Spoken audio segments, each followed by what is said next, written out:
ಮಕ್ಕಳ ರಾಮಾಯಣದ 3ನೆಯ ಸಂಚಿಕೆ ವಿಶ್ವಾಮಿತ್ರರ ಯಾಗ.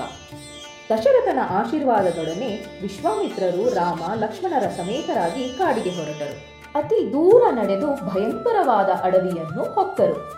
ವಿಶ್ವಾಮಿತ್ರರು ಹೇಳಿದರು, ಇದು ದಂಡಕವನ. ಇಲ್ಲಿ ತಾಟಕಿ ಎಂಬ ರಾಕ್ಷಸಿ ತನ್ನ ಮಗನಾದ ಮಾರೀಚನೊಡನೆ ವಾಸಿಸುತ್ತಾಳೆ.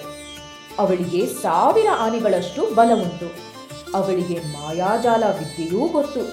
ಆದುದರಿಂದ ಅವಳ ಭಯದಿಂದ ಯಾರೂ ಈ ಕಾಡಿಗೆ ಬರುವುದಿಲ್ಲ. ನೀನು ಅವಳನ್ನು ಕೊಲ್ಲಬೇಕು ರಾಮ ಎಂದಿದರು. ಇತ್ತ ರಾಮ ಸ್ತ್ರೀ ಹತ್ಯೆ ಸರಿಯೇ ಎಂದು ಯೋಚಿಸಿದ. ಆದರೆ ಅವನ ತಂದೆಯ ವಿಶ್ವಾಮಿತ್ರರ ವಚನವನ್ನು ಅಕ್ಷರಶಃ ಪಾಲಿಸು ಎಂಬ ಉಪದೇಶ ನೆನಪಿಗೆ ಬಂದಿತ್ತು. ತನ್ನ ಧನಸ್ಸನ್ನು ಎದೆಗೆ ಏರಿಸಿಕೊಂಡು ಟಾಂಕಾರ ಮಾಡಿದ. ಆ ಟಾಂಕಾರದ ಶಬ್ದ ನಿರ್ಜನವಾದ ವನವನ್ನೆಲ್ಲ ವ್ಯಾಪಿಸಿತು. ಕಾಡಿನ ಮೃಗಗಳೆಲ್ಲ ಭಯದಿಂದ ಇತ್ತಿಂದತ್ತ ಓಡಲಾರಂಭಿಸಿದವು. ಈ ಶಬ್ದ ತಾಟಕಿಯ ಕಿವಿಗೂ ಬಿತ್ತು. ಅವಳು ರೋಷದಿಂದ ರಾಮನ ಕಡೆಗೆ ಬಂದಳು. ಅವರಿಬ್ಬರ ಮಧ್ಯೆ ಘೋರ ಯುದ್ಧ ನಡೆಯಿತು.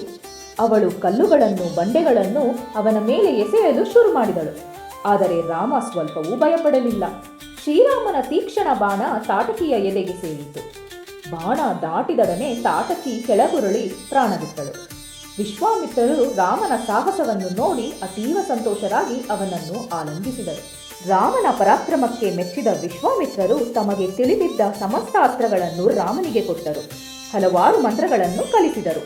ಆ ಮಂತ್ರಗಳ ಮೇಲೆ ಧ್ಯಾನ ಮಾಡಿದರೆ ಆ ಶಸ್ತ್ರಗಳು ಪ್ರತ್ಯಕ್ಷವಾಗುವುದು ಎಂದು ಹೇಳಿದರು. ಅಲ್ಲಿಂದ ಅವರು ವಿಶ್ವಾಮಿತ್ರರ ನಿವಾಸವಾದ ಸಿದ್ಧಾಶ್ರಮದತ್ತ ಹೊರಟರು. ಸಿದ್ಧಾಶ್ರಮದಲ್ಲಿ ಋಷಿಗಳೆಲ್ಲ ರಾಮ ಲಕ್ಷ್ಮಣರನ್ನು ಸತ್ಕರಿಸಿ ಆದರಿಸಿದರು. ಅಲ್ಲಿ ವಿಶ್ವಾಮಿತ್ರರು ಮೌನವ್ರತವನ್ನು ಆಚರಿಸಿ ಒಂದು ದೊಡ್ಡ ಯಾಗವನ್ನು ಪ್ರಾರಂಭಿಸಿದರು. ಋಷಿಗಳ ಆದೇಶದ ಮೇರೆಗೆ ರಾಮ ಲಕ್ಷ್ಮಣರು ಕಾವಲು ನಿಂತರು. 6 ದಿನ ಯಾವ ವಿಘ್ನವೂ ಇಲ್ಲದೆ ಯಜ್ಞ ಮುಂದುವರಿಯಿತು. 7ನೆಯ ದಿನ ಯಜ್ಞ ಮುಗಿಯುವ ಸಮಯಕ್ಕೆ ಆಕಾಶದಿಂದ ಒಂದು ಭಯಂಕರ ಶಬ್ದ ಕೇಳಿಬಂತು. ಶ್ರೀರಾಮ ಆಕಾಶದತ್ತ ನೋಡಿದ. ಅಲ್ಲಿ ಮಾರೀಚ, ಸುಬಾಹು ಎಂಬ ರಾಕ್ಷಸರು ತಮ್ಮ ದೊಡ್ಡ ರಾಕ್ಷಸರ ಸೈನ್ಯದೊಡನೆ ನಿಂತಿರುವುದನ್ನು ಕಂಡ. ಅವರು ಯಜ್ಞಕುಂಡದ ಮೇಲೆ ರಕ್ತ ಮುಂತಾದ ಅಪವಿತ್ರ ವಸ್ತುಗಳನ್ನು ಸುರಿಯಲು ಶುರು ಮಾಡಿದರು.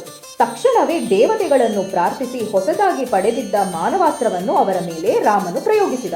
ಒಂದು ಬಾಣ ಮಾರೀಚನನ್ನು 1000 ಮೈಲಿ ದೂರಕ್ಕೆ ತರಗೆಲೆಯಂತೆ ಒಯ್ದು ಸಮುದ್ರದಲ್ಲಿ ಹಾಕಿತು. ಮತ್ತೊಂದು ಬಾಣ ಸುಬಾಹುವಿನ ಎದೆಯನ್ನು ಸೀಳಿ ಅಲ್ಲೇ ಕೊಂದಿತು. ಶ್ರೀರಾಮ ಲಕ್ಷ್ಮಣನ ಸಹಾಯದಿಂದ ಉಳಿದ ರಾಕ್ಷಸರನ್ನೂ ಕೊಂದರು. ವಿಶ್ವಾಮಿತ್ರ ಯಜ್ಞ ಸಾಂಗವಾಗಿ ನೆರವೇರಿತು. ಋಷಿಗಳೆಲ್ಲ ರಾಮನಿಗೆ ತಮ್ಮ ಕೃತಜ್ಞತೆಯನ್ನು ಅರ್ಪಿಸಿದರು. ಇಂದಿಗೆ 3ನೆಯ ಸಂಚಿಕೆ ಮುಗಿಯಿತು.